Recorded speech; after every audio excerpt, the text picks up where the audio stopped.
AJ, now what are you making all of this? And if there is an element of your response that reflects on that amazing dairy market in India, which is developing by leaps and bounds, it'd be great to hear from you. So what do you reckon?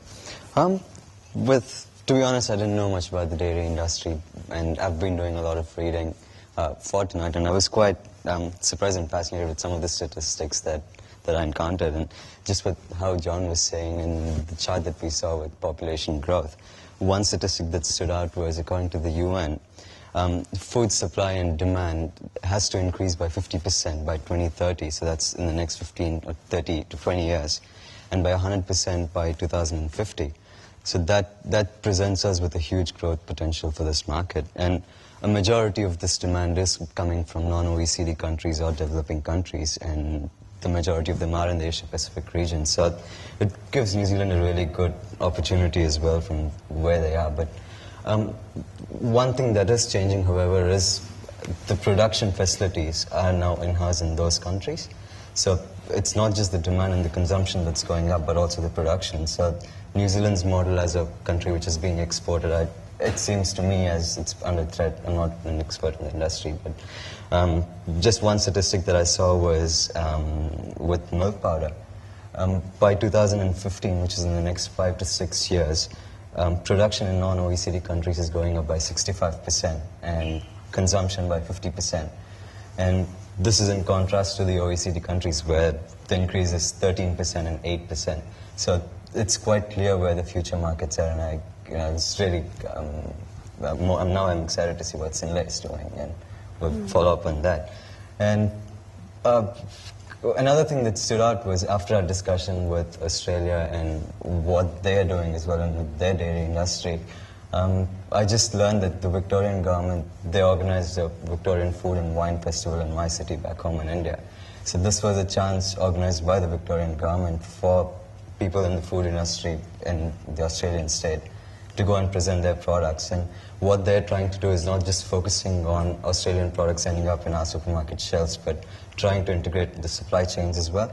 So it's profitable technology transfers and Australian companies investing in production facilities in India, for example. And that seems like a logical move that I think the New Zealand industry should do, considering the technology and the capacity that already exists in this country here.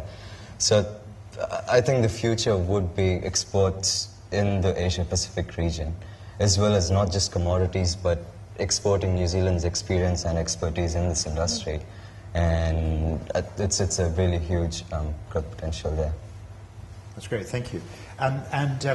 In terms of that very fast growth in production in developing countries, how much of a challenge do you see that being to the New Zealand farmers that Tim's trying to support, in terms of the cost structures and the competitive structures? Do you think there'd be a lot more competition from those developing countries?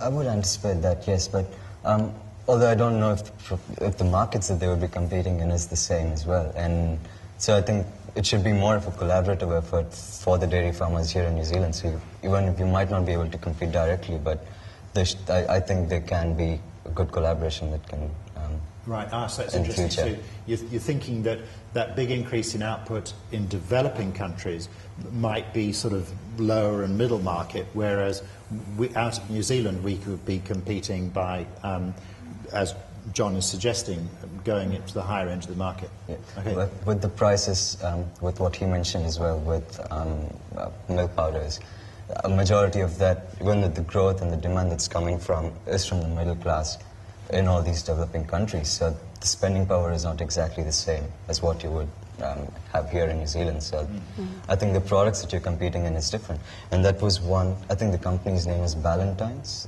in Australia. So what they're trying to do is they've just set up a joint study group as well, and they're trying to investigate a free trade agreement between Victoria and India now.